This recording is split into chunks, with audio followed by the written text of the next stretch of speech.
review this game. So this is French defense, advanced variation, c5, knight f3. Well, the best move turned out was it should be c3, supporting the center. Otherwise, if we play knight f3, black should take that, and we will have a scattered center pawns. Especially the e5 will be a little bit isolated. So black take the pawn, that's the correct move. Bishop c5. So actually we can play knight c6. First of all, we can attack the pawn and also yeah, threat. I mean, exchange with the center knight. And the problem with bishop c5 is the g7 pawn is a typical weakness in French defense. After the dog square bishop moved to c5, this pawn is hanging. And since the knight g9 cannot move to f6 because of the e5 pawn, white can move queen to g4. That's the best move. And if black take the knight, white can actually take the pawn, and the rook is trapped. White can win material. Black could possibly take the pawn, white have to take the bishop, and queen f6. This is the only way black can protect the rook. But after queen to c7, this bishop is under attack, and the bishop cannot go because of the b7 pawn. And if the queen go back to f6, white can move queen to c3 to keep attacking the rook. Since the bishop is aimed, the queen cannot go to f6 again. If knight f6 is played, bishop g5, the knight is pinned, and white is better because of white pieces are more active. So if black play g6, and white can play knight c3, so these dog squares are really weak because of g6, and white is slightly better.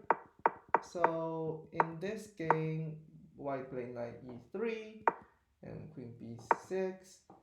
So actually moving this knight is better than moving the queen because we can castle to protect g7.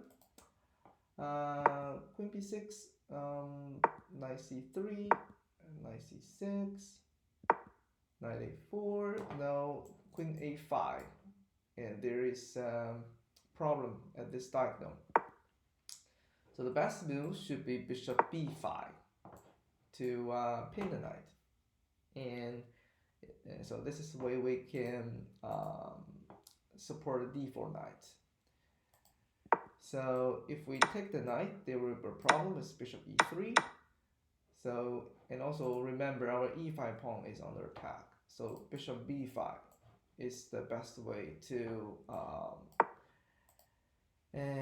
make these two pieces safe for a while. And bishop d7 is coming, and we can take the knight. So the problem with knight a4 is after queen a5, how can we make the knight safe? If c3 is coming, if take, bishop takes, and knight d4 takes, and knight e7, so knight can kick the queen. The problem is white doesn't have very good space for the a4 knight. And also knight c6 is also coming. Attack the queen, attack the pawn. The queen has to protect two pieces. It's really exhausting. If b4 and queen a4. So yeah, the knight doesn't have very good place to go. b3 and knight c6. If queen to f4, for example, and b5. Knight goes, queen c3. A lot of weakness on the queen side. So in this game, white black. Okay, this is what both sides played. So black chose a very good plan. Knight e7, that's really good. Knight c5, and yeah, knight c6 is better than knight f5 because it not only attack the queen and but also attack the pawn. If knight c6, the queen cannot go to b4, and maybe queen queen e3, but d4 is coming. The c3 pawn is pinned. The knight is lost. Queen b4, take b6, bishop b5, king e7. That's a good move. a6. I would think about moving the bishop first and control the c file as soon as possible.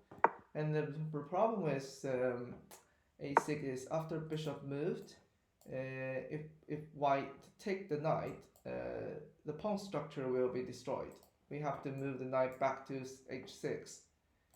So if we move bishop to d7, bishop to d3, and we can control the c file. Even though white take the knight, we can control the c file because of the rook.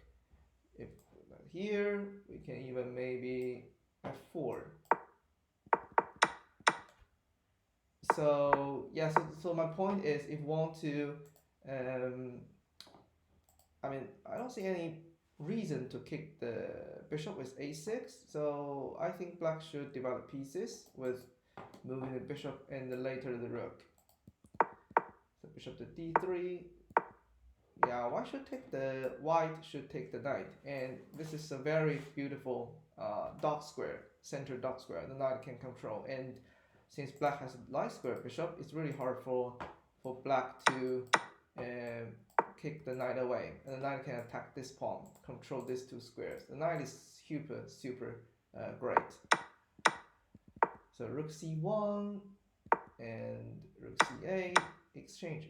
Well, I don't think we have to take the rook, right? And the problem with taking the rook is we will lose the. Okay, I see. Maybe because white is attacking a6 and black can only take the rook with the bishop. Okay, but I will move king to d2 to connect the rooks, and yeah, we can do that later with rook to a3 to c1, because the a6 weakness is always here, and black cannot do anything about a6, so we can exchange the rooks later.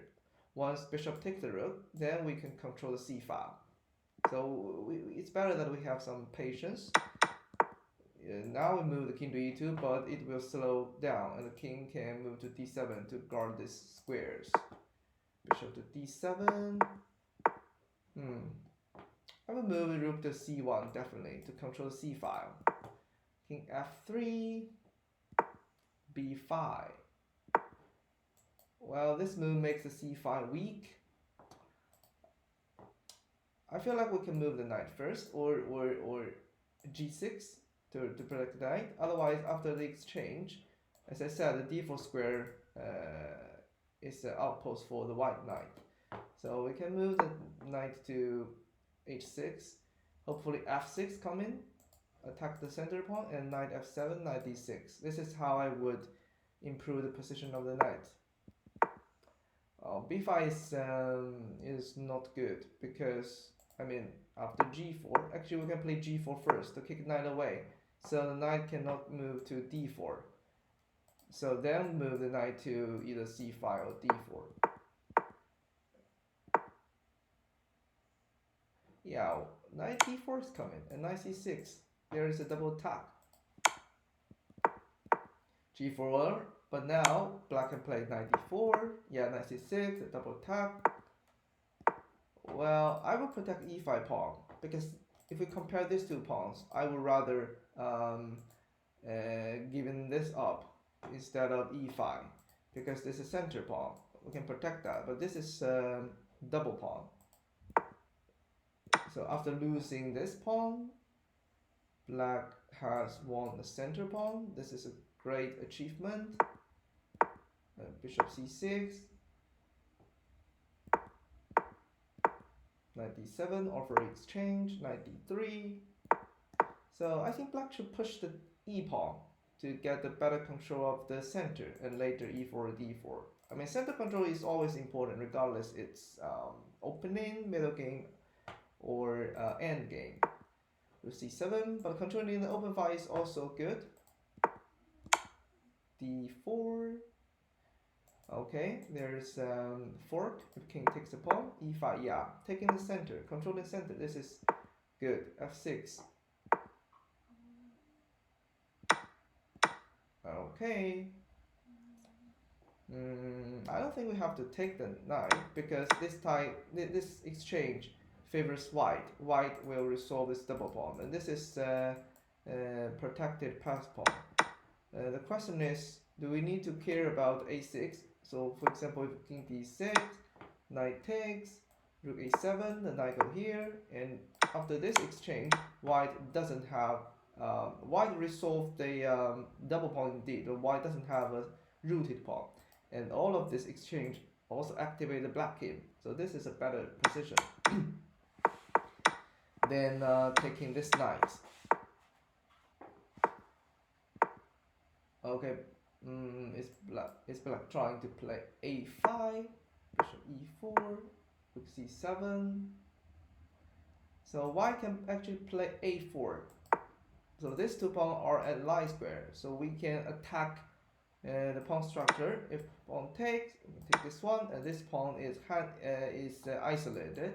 It's not easy to protect, and these two pawns are connected. So this is how white can attack the pawn.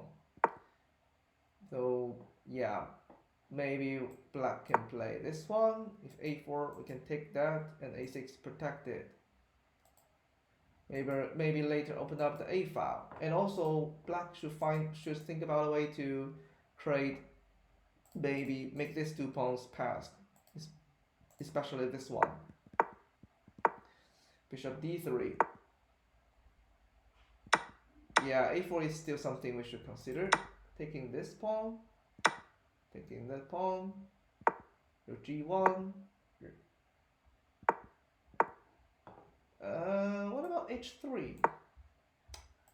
After takes, we can take that. The king has to here. The king is passive. We can check again. King go here.